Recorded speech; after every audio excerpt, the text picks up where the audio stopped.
as coordinated by the Intergovernmental Relations Technical Committee, IGRTC, have had a very successful 2 days meeting. The meeting has culminated into critical policy proposals and decisions that, if implemented, will enhance the intergovernmental relations between the 2 levels of government.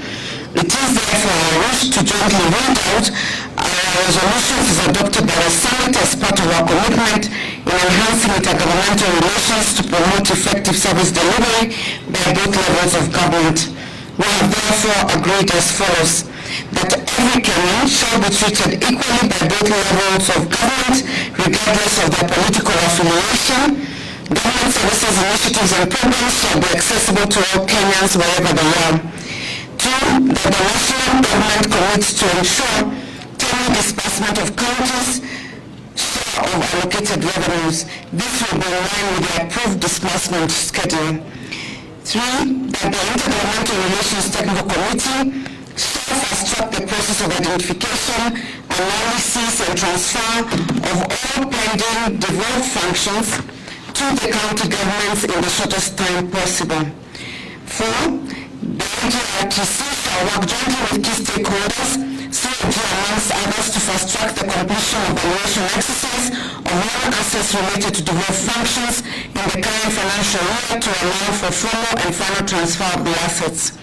5, that all the existing intergovernmental legal cases by one level of government against the other level of government shall be subjected to alternative dispute resolution as provided for under the Intergovernmental Relations Act 2012 through IGRTC. Equally, KRA shall withdraw all matters against county governments from court and seek alternative dispute resolution. 6, that IGRT as an institution charged with the responsibility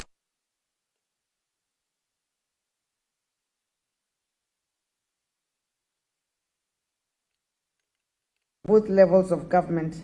The Intergovernmental Relations Act 2012 shall be proposed for amendment to anchor the COG Secretariat and strengthen the role of IGRTC.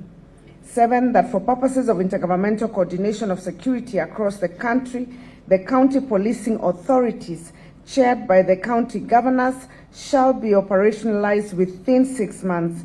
This will boost cooperation between the 2 levels of government on matters relating to security. 8, that for purposes of ensuring availability of a comprehensive health insurance scheme for all Kenyans, the national government shall institute a process to restructure the National Health Insurance Fund to be a fit-for-purpose insurance scheme. 9, that every county government shall facilitate the last-mile fertilizer delivery to farmers in the counties. The fertilizers being delivered in the counties are unique to the different soil types identified in those counties based on previous surveys done. 10, that moving forward on matters relating to medical equipment services, both levels of government shall ensure value for money, and that before the renewal of the current contracts, counties must sign intergovernmental partnership agreements and be involved in the negotiations.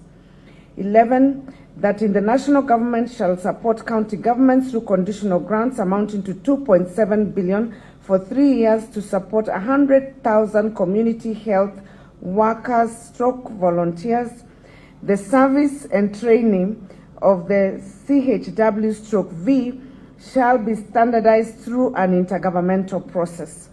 12, that on matters relating to provision of sustainable water services, the Ministry of Water shall collaborate with the county governments through the COG in the identification and design of county water dams, including projects under water purchase agreements. 13, that there shall be developed an intergovernmental framework to enhance collaboration between the levels of government, including the National Greening Program signed between the Ministry of Environment and COG on behalf of county governments.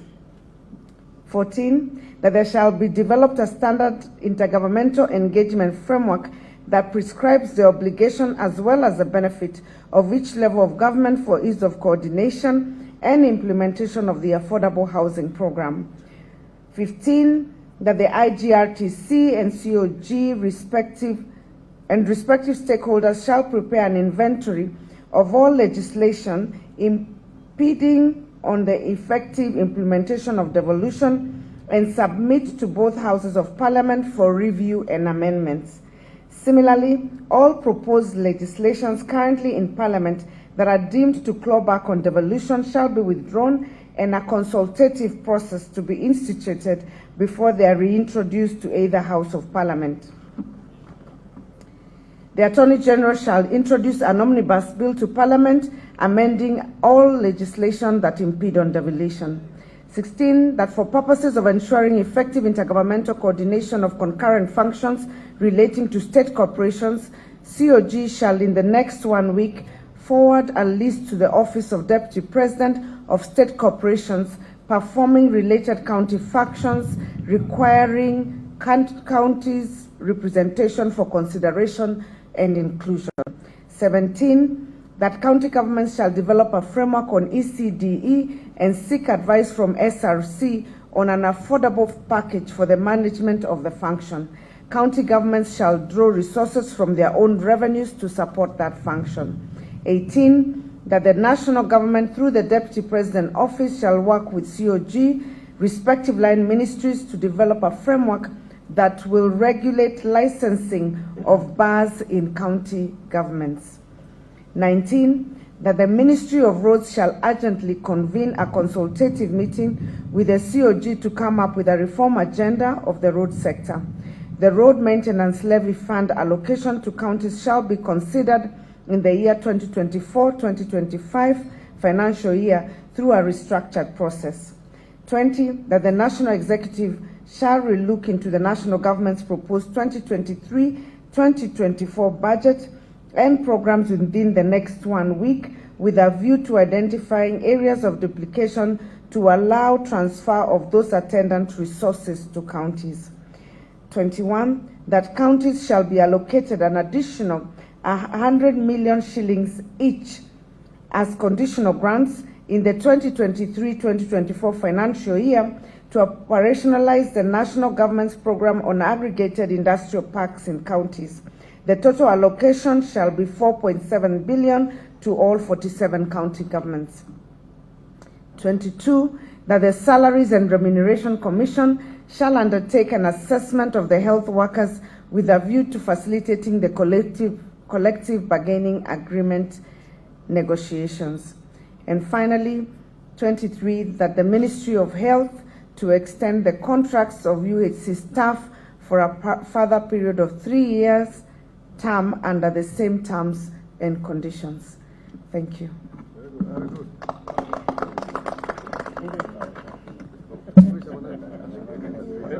So where are the trees? The trees at the lake.